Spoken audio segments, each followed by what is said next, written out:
একটা ভিডিও দেখছিলাম আজকে। সে ভিডিওটা সে গ্রাম দিয়ে বাইরে কাজে এসছে, মানে প্রবাসে আর কি, যেটাকে প্রবাস বলা যায়।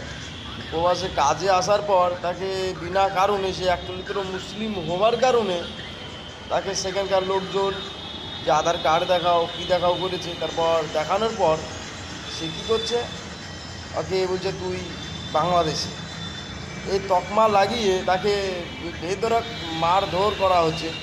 তাহলে কি প্রবাসী যদি এরকম হবে, তাহলে সরকারদের বলে দেবে যে প্রবাস যেখানকার যে মানুষ সেখানে কাজকাম করে খাও, প্রবাসে আসো না। এরকম করে অন্যায় অত্যাচার মারধর কেন হচ্ছে? এটা তো কিছু বোঝা যাচ্ছে না। একটা জিনিস আমি বলবো যে এটা খুব অন্যায় হচ্ছে, যে ভাই সে তো একটা মানুষ, তার তো একটা ঘর সংসার, বাবা মা, আত্মীয় স্বজন সকল তো আছে। তাকে এরকম করে মারধর কেন হবে ভাই? একদম ঠিক না এরকম মারধর করা। তোমার যদি ভালো না লাগে তাকে বলে দাও ভাই কাজ কাম ওখানে করতে হবে না, তুই বাড়ি চলে যা। কেউ পেন দিয়ে গলায় পা তুলি দিয়ে মারধর খুব অন্যায় করছে ভাই। এটা আমরা দেখে প্রচণ্ড খারাপ লাগছে নিজেকে। আমি একটা জিনিস বলবো আমার তরফ থেকে, যে ভাই এটা খুব অন্যায়। আর এরকম ভাই কাউকে মারধর করো না। তোমাদেরও তো একটা সংসারে, তোমরা যদি কোনো জায়গায় কাজে যাও, তারপর যদি কেউ যদি তোমাদেরকে মারধর এরকম করে, বলো তোমাদেরকে কীরকম লাগবে?